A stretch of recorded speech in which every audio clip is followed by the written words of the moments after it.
funny was that your mother said to you, didn't she, once, when you were worrying about exams, she said, don't worry, if you fail your exams, you can have a high-class confectioner's. Isn't that wonderful, though? No, she said to me, now don't worry, don't get in a state about it. And I was academically okay, you see.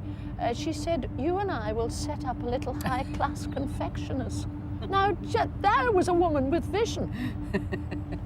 But to a child, was that the answer? Because, I mean, the sweets I thought of afterwards, was it because you liked sweets that you said? No, there was a wonderful cake shop along the road run by Mrs. Dell, who was and Dickie Dell, her husband, who was kept very much in the background.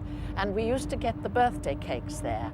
And she used to shout up through a little loudspeaker, will you put happy birthday to Daddy from Pat and Graham in pink, pink, pink icing? We thought this was great, so the cake shop was really it. And my dad was in business, you see, a high-class gentleman's outfitter, always high class in the north. So perhaps that very phrase, seeing it across the shop, gave one a sense of a little pretension.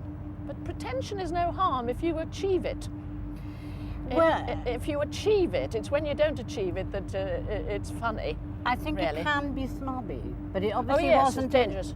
Oh no, no, no, because my parents came from very solid, humble background, and both were left without a father at the age of 5. Perhaps that's what melded them together. I never asked them.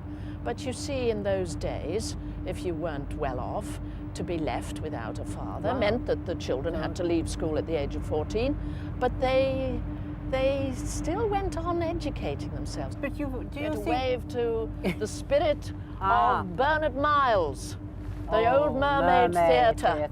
Now, you had a great success there. Wonderful. Well, I admired him so much. And when he started that place, he used to go out into the street with a loud hailer, you know, as the office workers came away, saying, come in here, there's entertainment, food and a welcome. And they did. He was an eccentric. Oh, yes. Well, are you? Lunatic genius? I don't think so. I think you are. Oh, well, I have no idea. I'm not at the receiving end, thank goodness.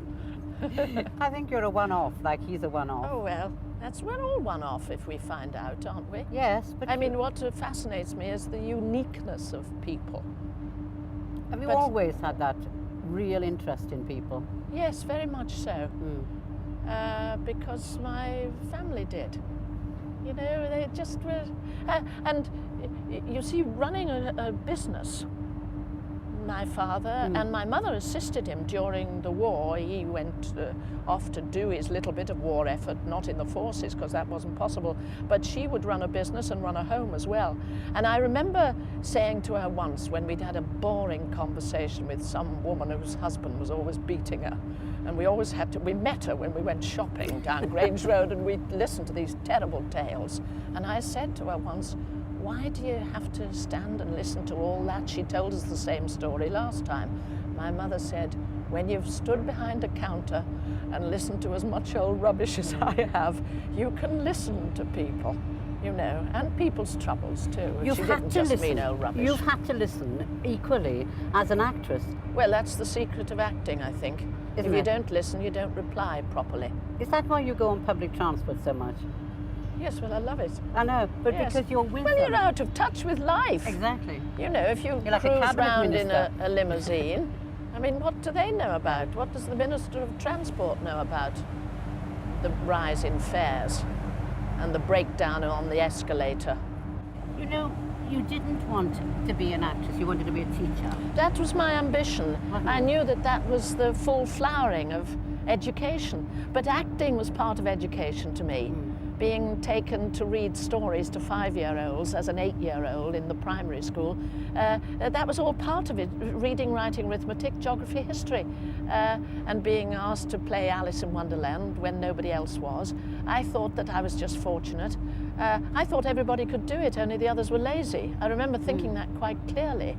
And I loved it. But you had a clear gift at that point, a clear gift at doing it. Well, I wouldn't like to make that pronouncement myself, but it appeared to be so. But when you were in a play in school, you've said that something happened to you while you were acting, which you couldn't account for. You said it almost alarmed you. There was a kind of turmoil in yourself about it. Well, there was a turmoil later on when I realized that I wanted to spend my life doing this. Turmoil because you give yourself over totally to the life of the imagination. It's got to be grounded in reality. But you are living an imaginative life. Now, some people think this is not a proper job for a grown-up, serious person, but it is. And I realize from the response one gets in letters from people that it is. And when you get writing of the quality of Alan Bennett, Shakespeare, you know, when you get really good quality writing, then it does appertain to really deep experience of life of people.